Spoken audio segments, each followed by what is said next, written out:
Hai, salam sejahtera. Hari ini Cikgu akan terangkan tentang standard kandungan 2.6, masih lagi bab 2, nutrisi dan teknologi makanan. Jadi hari ini tentang makanan kesihatan dan juga suplemen kesihatan. Baiklah, untuk standard kandungan makanan kesihatan dan suplemen kesihatan ini, standard pembelajarannya adalah berkomunikasi mengenai isu berkaitan dengan makanan kesihatan dan suplemen kesihatan. Dan yang kedua, berkomunikasi mengenai isu berkaitan dengan status halal makanan. Jadi kita lihat yang pertama, apakah yang dimaksudkan dengan makanan kesihatan?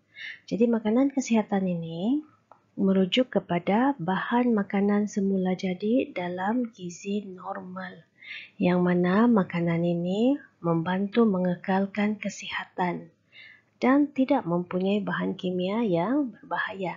Jadi ini semua contoh makanan kesihatan. Makanan yang memang kita makan seharian. Okay. Dan makanan ini memang mengandungi zat, mineral dan juga vitamin yang penting untuk kesihatan badan kita. Jadi antara isu yang berkaitan dengan makanan kesihatan ini, yang pertama sekali kebolehdapatan makanan kesihatan kerana terdapat tempat tertentu yang sukar untuk mendapatkan bekalan makanan kesihatan. Kemudian harga makanan kesihatan yang tinggi. Jadi kalau tempat itu sukar mendapatkan makanan kesihatan tersebut, kos penghantaran makanan itu akan menyebabkan harga makanan tersebut dijual dengan harga yang mahal.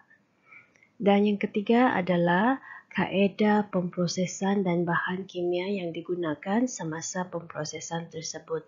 Jadi kadang-kadang makanan kesihatan ini tidak dapat disimpan dalam keadaan yang mentah. Jadi kita kena proses. Jadi semasa memproses itu, pelbagai kaedah pemprosesan terpaksa digunakanlah seperti yang kamu belajar sebelum ini. Dan semasa pemprosesan itu dilakukan, kita perlu gunakan atau kita perlu tambah bahan kimia ke dalam makanan tersebut. So itu adalah isu yang berkaitan dengan makanan kesihatan. Jadi kita lihat ya. Okay, sekarang kita lihat pula suplemen kesihatan. Jadi suplemen kesihatan ini dia tambahan. Dan suplemen kesihatan merujuk kepada bahan nutrien yang diambil dalam bentuk kapsul, pil, cecair dan juga serbuk mengikut dos yang tertentu. Yang ini contoh-contoh suplemen kesihatan lah. Bukan ubatan lah. Ubat dengan suplemen berbeza. Ubat itu kamu merawat penyakit dan kebiasaannya mengikut preskripsi daripada doktor yang merawat kamu. Tapi suplemen kesihatan ini tu suplemen lah untuk suplemen kamu punya gizi tadi itu, pemakanan kamu. Dia makanan tambahan tetapi dalam bentuk yang begini. Okay. Dan dalam suplemen kesihatan ini dia mengandungi bahan nutrien dalam kuantiti yang kecil, sedikit sahaja. Jadi nutrien itu contohnya mineral, vitamin, karbohidrat dan juga pelawas. Jadi kuantiti dia kecil saja sebab saiz dia pun kecil saja. Tetapi walaupun kuantiti itu kecil, kepekatannya adalah tinggi. Okay. Jadi isu yang berkaitan dengan suplemen kesihatan ini, yang pertama sekali dari segi pengambilan dos yang sesuai dengan keperluan individu. Oleh sebab keperluan badan seseorang individu berubah-ubah, dos pengambilan suplemen kesihatan sukar ditentukan dengan tepatnya. Ini menyebabkan pengambilan suplemen kesihatan yang berkurang atau berlebihan sering berlaku dan dapat menyebabkan kesan buruk kepada pengguna. Jadi kita susah mengawal dia punya dos. Oke, jadi seterusnya dasar keselamatan makanan kebangsaan. Dasar ini dikuatkuasakan oleh Bahagian Keselamatan dan Kualiti Makanan, Kementerian Kesihatan Malaysia melalui Program Keselamatan Makanan. Jadi tujuan dasar ini dia melindungi orang awam daripada risiko pengambilan makanan dan minuman yang mengancam kesihatan. Dan yang kedua, melindungi orang awam daripada makanan kesihatan dan suplemen kesihatan tiruan. Selain daripada itu, dasar ini juga menggalakkan perdagangan makanan tempatan dan global. Jadi, pendaftaran dan pemantauan suplemen kesihatan dan ubat tradisional di bawah dasar keselamatan makanan ini adalah diamanahkan kepada pihak berkuasa kawalan dadah sebelum suplemen kesihatan ataupun ubat tradisional itu dipasarkan sebelum sampai kepada pengguna. So, mesti didaftar dan dipantau oleh pihak ini, PBKD. Jadi, selepas pemantauan dan pendaftaran dilakukan, pelekat dengan label dan kod QR akan dilekatkan pada botol atau kotak suplemen kesihatan dan ubat tradisional yang telah lulus dan didaftarkan. Jadi ini adalah contoh dia. Ini contoh pelekat tersebut akan dilekatkan pada botol ataupun kotak. Okey. Selain daripada itu, selain mewujudkan label dan juga kod QR ini, penekanan juga perlu diberi terhadap usaha meningkatkan kesedaran awam melalui pendidikan kepenggunaan. Sebab kadang-kala kita boleh jumpa kan iklan dan kaedah pemasaran tentang mutu makanan kesihatan dan suplemen makanan itu sering mengelirukan dan menyukarkan pengguna sewaktu memilih makanan kesihatan yang sesuai dengan keperluan mereka. Jadi kadang-kala kalau kita lihat iklan dia overclaim kan, dia boleh menyembuhkan penyakit inilah, boleh menyebabkan kita begini dan sebagainya. Jadi kadang-kala iklan seperti ini dia mengelirukanlah. Jadi bagi melindungi kebajikan dan memudahkan proses pemilihan makanan bagi pengguna, Kerajaan Malaysia mengawal mutu makanan melalui Akta Makanan 1983 dan Peraturan-Peraturan Makanan 1985. Jadi kita lihat kandungan kedua-dua perkara ini ya.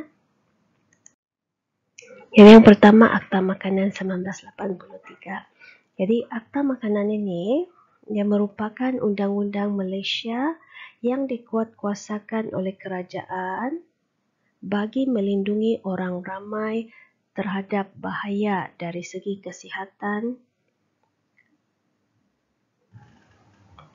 dan penipuan berkaitan penyediaan, penjualan dan penggunaan makanan serta perkara yang berkaitan dengannya. Jadi, mana-mana pihak yang menjual makanan beracun atau yang merosakkan kesihatan pengguna boleh didenda atau dipenjarakan atau kedua-duanya sekali jika kesalahannya disabitkan oleh mahkamah. Jadi ada kebaikan untuk kita lah. Okey, jadi seterusnya Peraturan-Peraturan Makanan 1985. Jadi peraturan-peraturan makanan ini dia adalah undang-undang yang digubal di bawah Akta Makanan 1983 yang tadi itu. Dan undang-undang ini dikuatkuasakan oleh Kementerian Kesihatan Malaysia dan juga pihak berkuasa tempatan. Tujuannya untuk membantu orang ramai memperoleh makanan yang selamat, berkualiti, bersih dan bebas daripada sebarang bahan pencemar yang beracun. Jadi antara contoh peraturan makanan ini, dia berkaitan dengan label pada makanan. Jadi mengikut peraturan-peraturan makanan 1985, ini adalah maklumat yang perlu ada pada label makanan. Jadi maklumat ini dia perlu sering kali dikemaskinilah kerana teknologi pemprosesan makanan itu sentiasa berkembang, sentiasa berubah. Jadi peraturan ini pun sentiasa dikemas kini undang-undang ini. Jadi kita lihat apakah maklumat yang perlu ada pada label makanan. Yang pertama sekali, mesti ada nama sebutan sebenar makanan. Artinya nama itu kena jelas, tepat dan tidak mengelirukan. Kalau ini roti, roti lah kamu tulis. Kalau dia ikan sardin dalam sos tomato, tulis ikan sardin dalam sos tomato begitu. Jadi nama sebenar, bukan jenama, tapi nama makanan tersebut. Kemudian yang kedua, senarai ramuan. Artinya ramuan-ramuan yang digunakan dalam produk dan ramuan ini disusun mengikut berat dalam susunan menurun. Artinya ramuan yang atas ini, yang disenaraikan dahulu ini adalah ramuan yang paling banyak terdapat di dalam makanan tersebut. Semakin menuruni senarai, dia semakin berkurang. Artinya yang last sekali ini paling sedikit. Kemudian yang ketiga, arahan penyimpanan. Artinya dia ada bagi arahan di sini supaya kualiti makanan itu dapat dikekalkan. Contohnya, simpan di tempat sejuk dan kering. Jadi pengguna akan ikut arahan penyimpanan yang disarankan. Seterusnya, yang keempat, maklumat pengeluaran.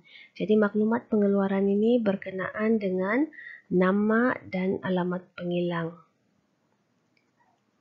ataupun pembungkusan. Artinya kalau kita import makanan tersebut sampai di Malaysia, siapa yang bungkus makanan tersebut ataupun agent. Jadi ini semua termasuklah produk import, mesti ada tulis. Okay, yang kelima, akuan pemakanan. Akuan pemakanan di sini yang mana dia menunjukkan kualiti pemakanan produk tersebut. Contohnya roti ini dia tinggi kalsium begitu. Kemudian pelabelan pemakanan. Pelabelan pemakanan maklumat mengenai kandungan pemakanan sesuatu produk. Contohnya apa kandungan dia punya yang inilah saiz hidangan berapa, di dalam setiap bungkusan ada berapa. Dia punya kandungan tenaga, karbohidrat, protein. Ini dia punya maklumat lah. Kemudian di sini adalah penyataan aditif makanan. Jadi ini perlu menyatakan semua aditif makanan yang dibenarkan, iaitu bahan pengawet, bahan pewarna, bahan perisa, penambah perisa, antioksidan dan kondisioner makanan. Artinya semua bahan kimia yang dimasukkan ke dalam makanan tersebut. Kemudian penyataan mengenai kuantiti berat atau isi padu. Jadi mesti nyatakan berapa kandungan makanan ini. Contohnya sini 450 gram jisimnya. So disesuaikanlah kalau dia dalam keadaan cair, isi padu. Gitu. Dan yang terakhir sekali adalah penandaan tarik. Yang mana penandaan tarik ini berkenaan tarik luput. Supaya pengguna boleh pastikan bahawa makanan yang dipilih tidak melepasi tarik luput. Okey, jadi yang terakhir sekali tentang status halal makanan. Okey, jadi ini adalah logo halal Malaysia.